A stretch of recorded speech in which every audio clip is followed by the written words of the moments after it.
Om Bhurбhuvasvaham Tatsaviturvarenyam Bhargo Devasya Dhimahi Dhiyo Yonah Prachodayantam.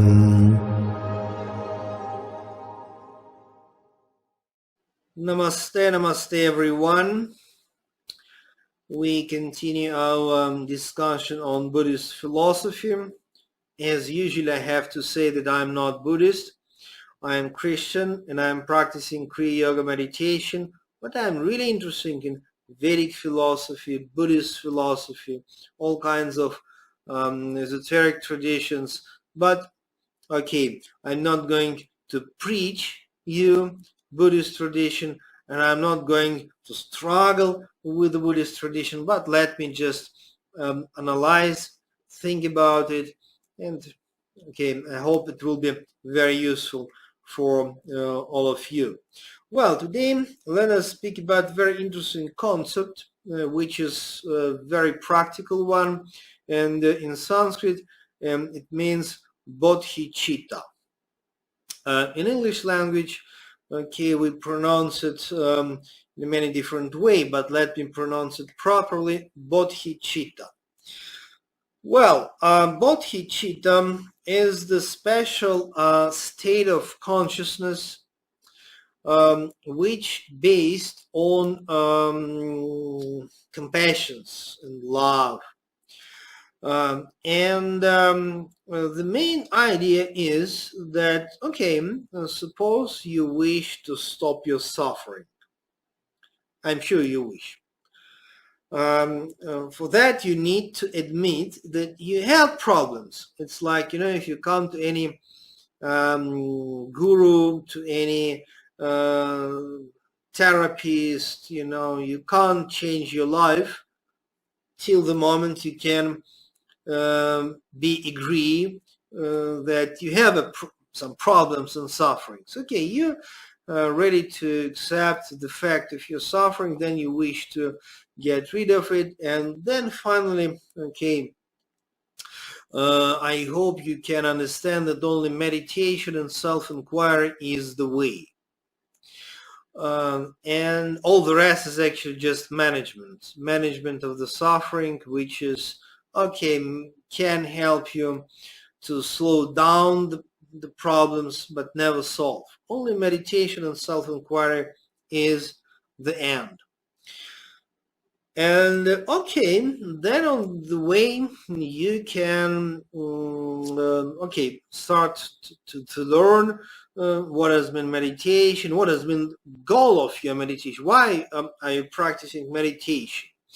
And to stop your suffering, wonderful, but what are you going to achieve? You're going to achieve so-called enlightenment, which is bliss, peace, oneness, etc. Of course, very tricky point in this process is, while achieving this enlightenment, the one who wished to achieve just disappearing. And this is not only Buddhist philosophy, this is as well Vedic philosophy. Well, doesn't matter. We can speak about Vedic, Buddhist, whatever philosophy. The one who is trying to achieve enlightenment actually disappearing into this absolute divine consciousness. You can call it whatever way you wish, God, or just light, or just spirit, or just luminous emptiness of the consciousness. The one who is trying to achieve just disappearing. Well, but the bodhicitta approach, which is very important for the Mahayana Buddhist tradition, is that practitioner, of course not usual practitioner, but the high level practitioner, artificially, if you wish, choose to stay in this world of illusion because of love and compassion. I mean to say, suppose you experience suffering, and suppose you know how to stop this suffering. Okay, and you achieve this, but what about millions and billions of people or sentient beings who are still stay in this suffering. Can you be happy, blissful, while other sentient beings experience suffering? This is the question. And the moment you just think about it, then immediately you come to such a conclusion that, okay, I wish to stop my suffering, I wish to achieve peace, bliss, oneness, but I wish to help other sentient beings to achieve the same, to experience the same.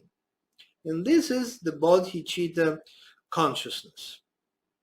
Okay, it means when practitioners who grow in this bodhicitta quality, they even start to practice meditation actually not for the purpose to achieve freedom from suffering and bliss, happiness, peace, oneness, but they start to practice meditation to achieve all that wonderful things, but the ultimate purpose is to achieve this level and then to help other sentient beings to achieve the same freedom from suffering. So this is very interesting logic, which is not logic at all, of course, and that in a sense very similar to the Christian approach to the spirituality. And let me repeat again and again, for me personally,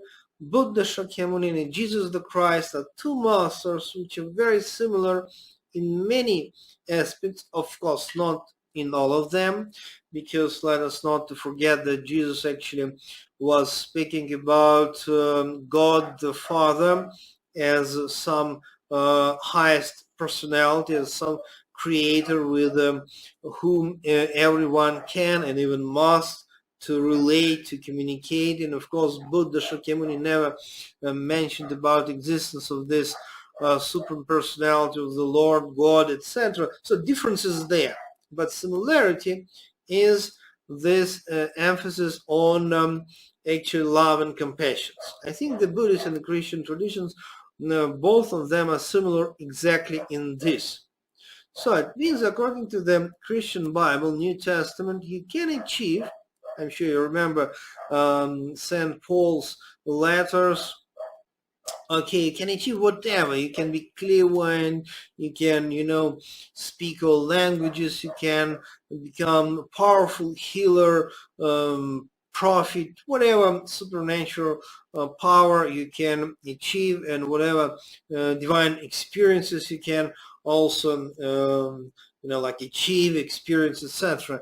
But if you don't have love and compassion, everything is meaningless. So this is the Christian, the essence of the Christian teaching. And the same is for the Buddhist tradition. You can achieve whatever you wish, to become enlightened. You can, before that, okay, maybe you can become healer or whatever you wish again, but it's useless if you worry only about your personal suffering, and if you're absolutely indifferent what's actually happened with it. Even, okay, let us not speak about sentient beings. Let us speak at least about other human beings whom you know. Just imagine if you will go to paradise according to the Christian tradition, if you just experience nirvana according to the to the Buddhist tradition, but just think about your relatives, neighbors, friends. Will you be really happy if all that people will not experience that? So that's the essence of bodhicitta. Wonderfully, in the Buddhist tradition, they describe it really wonderfully, but it's like more universal, and I think that it's good to mention that the same bodhicitta mind and motivation is the essence for the Christian tradition as well. Okay, let me complete this video for today. Of course, I invite you to watch all of my videos about esoteric Christianity, Kriya Yoga, meditation, chakras, reincarnation, lucid dreams, Himalayan Mahatmas, Vedic scriptures, Buddhist tradition, and of course, do not forget to leave your comments. That's really very, very important and interesting for me. God bless all of us. Be happy, stay happy. See you next time.